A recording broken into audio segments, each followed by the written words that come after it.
Ribut-ribut soal penipuan investasi. Ini dia investasi paling menguntungkan dan anti rugi. Apa itu? Simak terus video ini sampai selesai.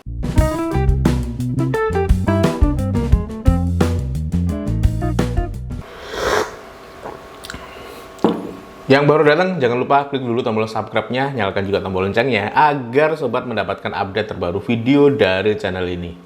Nah, seperti kita ketahui bersama, akhir-akhir ini ramai sekali kasus yang namanya penipuan soal investasi. Mulai dari binary option yang menyeret beberapa nama influencer yang gede-gede, ya you know lah siapa mereka.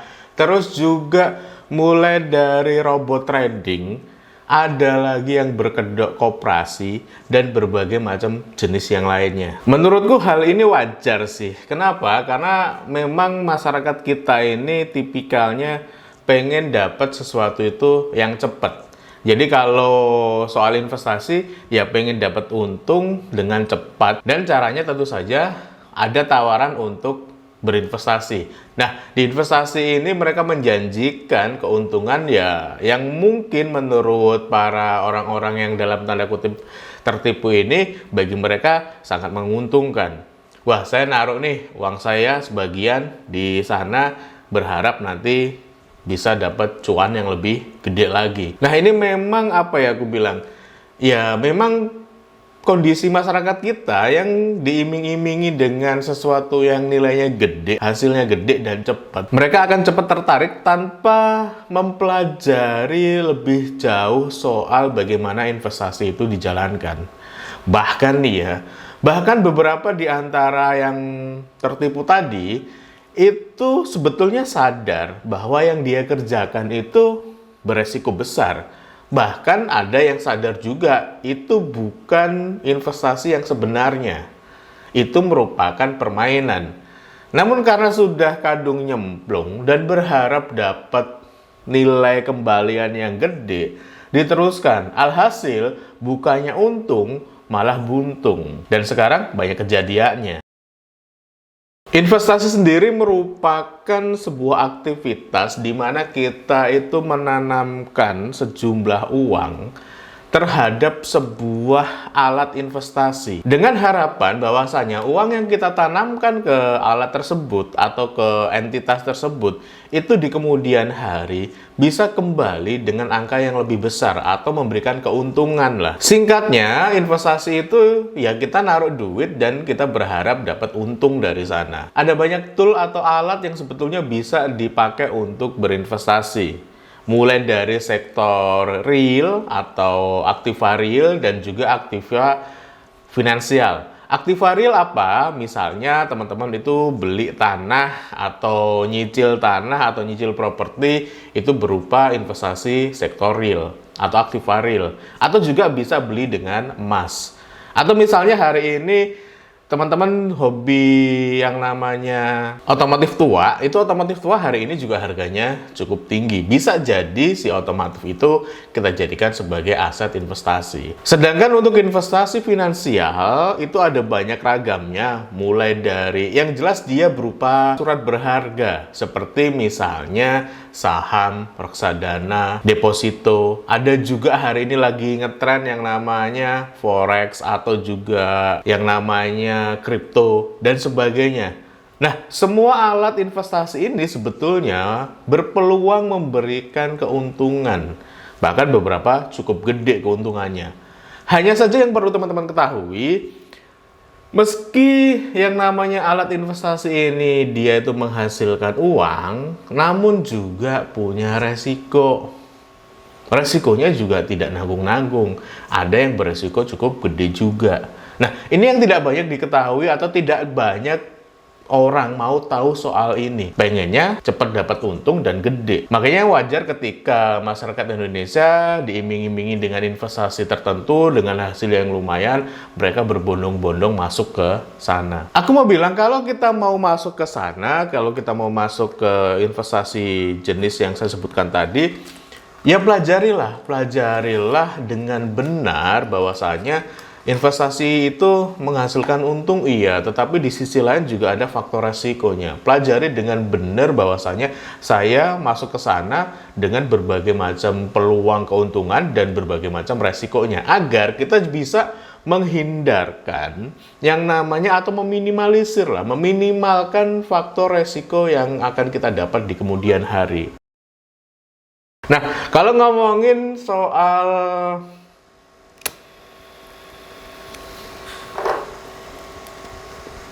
investasi apa yang dia itu paling menguntungkan? Kalau menurutku, soal investasi ini sebelum kita masuk ke tool atau alat investasi yang saya sebutkan tadi, misalnya saham, reksadana, atau hari ini sedang ngetren kripto dan sebagainya, menurutku ada investasi dasar yang itu bisa kita kerjakan dan itu akan memberikan pendapatan atau kok pendapatannya akan berbalik ke kita, akan memberikan keuntungan ke kita yang bahkan dia ini tanpa resiko, yang tidak banyak dikerjakan oleh masyarakat kita. Masyarakat kita itu kecenderungannya ya lebih banyak memilih untuk jalur-jalur investasi yang aku bilang tadi, sektor-sektor finansial atau yang lainnya. Sebetulnya sebelum masuk ke sana, apalagi kalau kita ini dalam tanda kutip yang namanya uangnya sedikit dan belum punya banyak uang dingin. Oh ya, sebelum kita membahas soal investasi yang paling menguntungkan ini, saya pengen menggarisbawahi bahwasannya kalau sobat atau teman-teman ingin investasi di bidang yang saya sebutkan tadi, sektor keuangan ataupun sektor fisik, yang aktiva fisik ya, pastikan dulu yang teman-teman gunakan itu uangnya adalah uang dingin. Maksudnya uang dingin gimana? Uang yang memang ya itu bukan uang untuk kebutuhan kita sehari-hari. Misalnya untuk beli makan, untuk kebutuhan dapur, untuk kebutuhan rumah, untuk cicilan. Pastikan uang itu sudah terbebas dari uang-uang yang untuk kebutuhan tersebut. Bahkan, pastikan uang itu juga adalah uang di luar dana darurat kita. Barulah kita ngomong soal beli saham, beli reksadana, beli kripto, dan sebagainya. Agar tidak mempengaruhi kebutuhan kita, agar tidak mempengaruhi langsung ke kehidupan kita. Jangan sampai nih kita beli saham misalnya, kita pakai dana-dana untuk kebutuhan rumah tangga, atau misalnya kita pakai dana untuk menyekolahkan anak. Wah, itu resiko sekali. Kalau untung, nggak apa-apa. Kalau buntung, selesai. Apa yang kita sudah canangkan dari awal, misalnya untuk pendidikan anak, selesai, uangnya bisa hilang. Maka pastikan sekali lagi, pakai kalau mau masuk ke sana ya, pakai uang yang dingin. Dana-dana yang dingin. Dana yang dingin adalah dana-dana yang istilahnya kita kumpulkan, kita tabung misalnya, dan itu sudah terbebas dari kebutuhan pokok kita, kebutuhan keseharian kita, terbebas dari cicilan kita, terbebas dari kebutuhan sekolah anak dan sebagainya. Jadi itu benar-benar dana yang nganggur lah, barulah kita boleh menggunakan sebagian untuk berinvestasi di sana. Nah, soal investasi apa yang paling menguntungkan dan ini tidak banyak dikerjakan oleh orang adalah investasi terhadap diri kita. Maksudnya investasi terhadap diri kita itu gimana, Mas? Ya sebetulnya sebelum kita melakukan investasi ke alat-alat investasi yang tadi kita bahas, ya paling tidak, apalagi kalau misalnya dana kita terbatas, keuangan kita terbatas, maka fokus investasinya ya jangan langsung masuk ke sektor keuangan tadi. Teman-teman bisa masuk ke sektor untuk investasi ke diri sendiri. Contoh investasi ke diri sendiri itu apa? Ya, meningkatkan kapasitas yang kita punyai. Jadi istilahnya secara personal ini kapasitas kita develop lah, kita kembangkan lebih lanjut. Kalau kita misalnya sudah mengambil sebuah keahlian, ya teman-teman jadikan bahwasanya teman-teman tuh memang ahlinya di sana. Nah, semakin kita memupuk investasi ke diri kita, ke kapasitas kita, ke branding kita, maka diri kita lama-lama itu akan menjadi berkompeten di sana. Sehingga orang akan menghargai kita lebih jauh. Menurutku investasi yang paling menguntungkan saat ini ya investasi ke diri kita.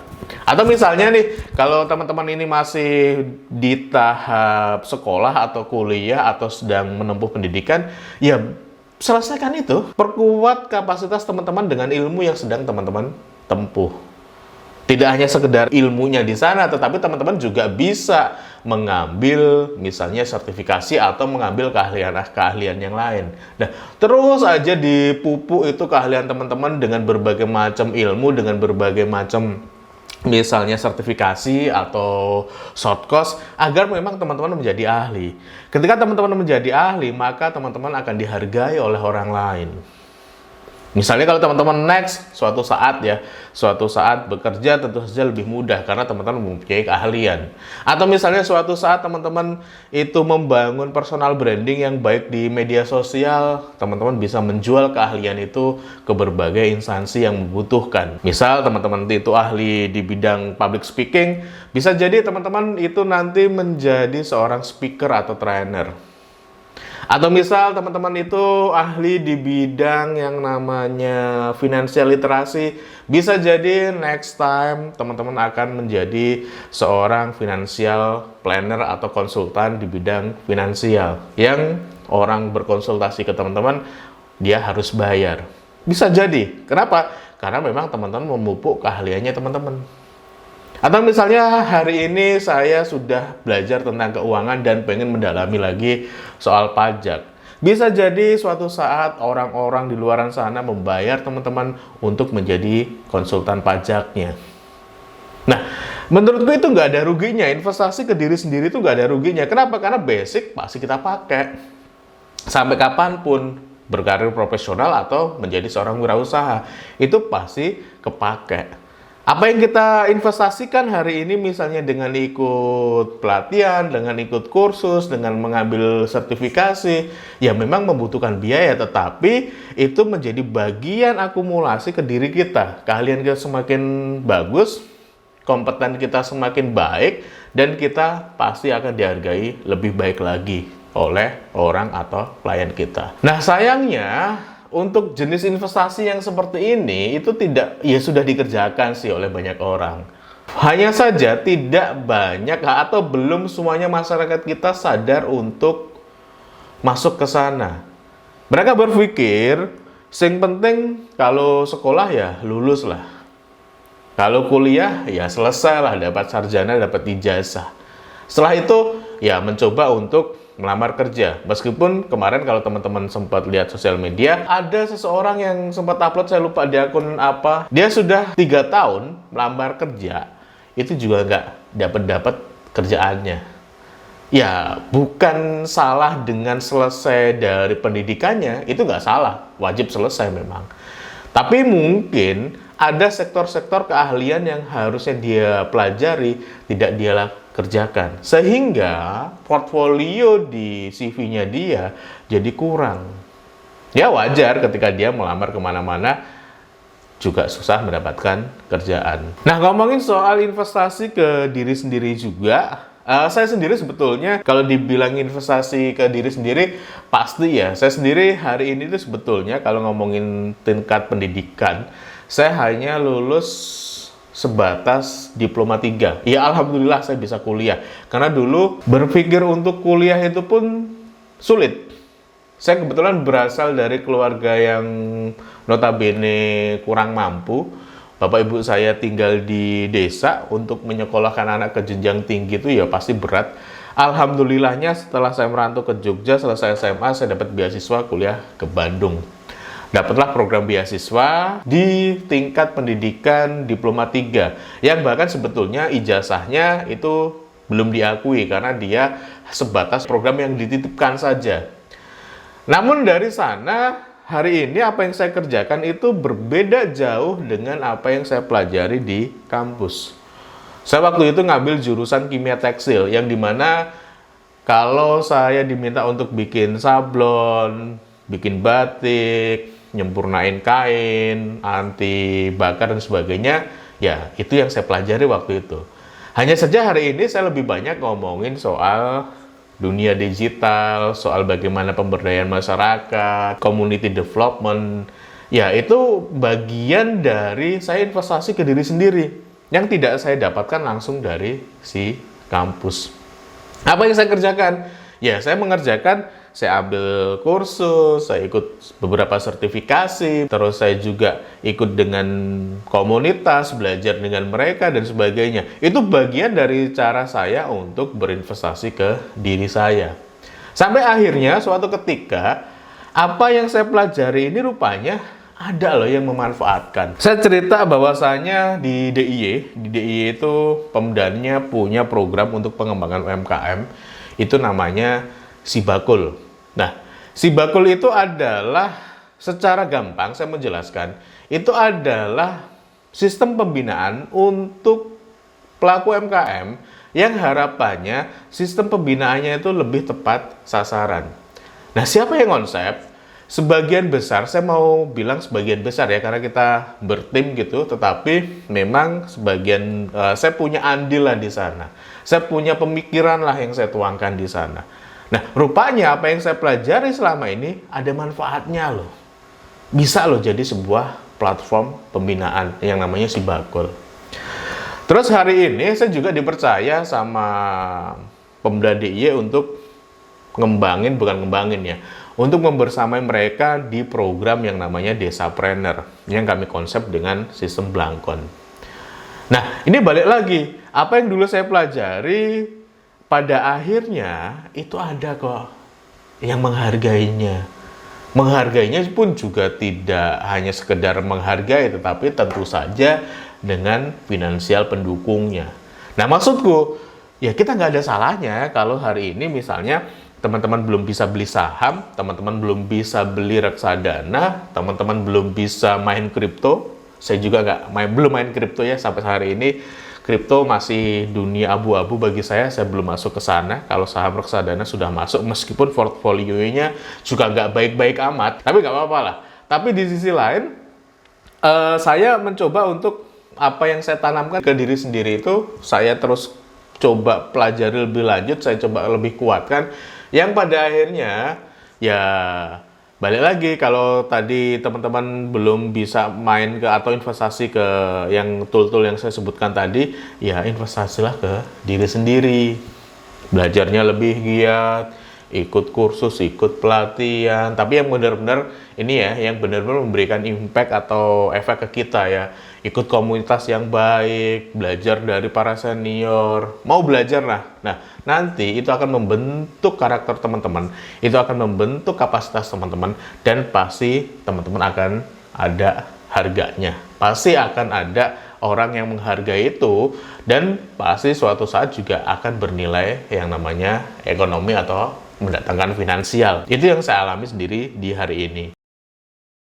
Nah, sekali lagi teman-teman, bagi teman-teman yang memang untuk masuk ke dunia investasi itu sekali lagi harus dipelajari dengan benar ya. Kalau teman-teman memang sudah mau masuk ke dunia finansial atau ke tool investasi fisik berupa aset properti dan sebagainya, pastikan teman-teman pelajari itu seluk-beluknya agar apa yang kita investasikan ke sana, ya teman-teman tidak buang duit sia-sia lah.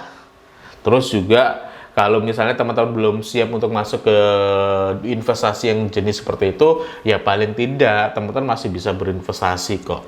Berinvestasi kepada diri sendiri. Nah, semoga video ini bermanfaat teman-teman. Semoga bisa mencerahkan bahwasanya investasi yang paling dasar yang bisa kita kerjakan hari ini adalah investasi untuk mengembangkan kapasitas kita sendiri. Setelah kita nanti bisa menjadi ahli atau berkompeten, insya Allah nilai kita itu akan semakin mahal harganya. Semoga bermanfaat. Kita jumpa lagi di video-video berikutnya. Saya Muhammad Syafi'i.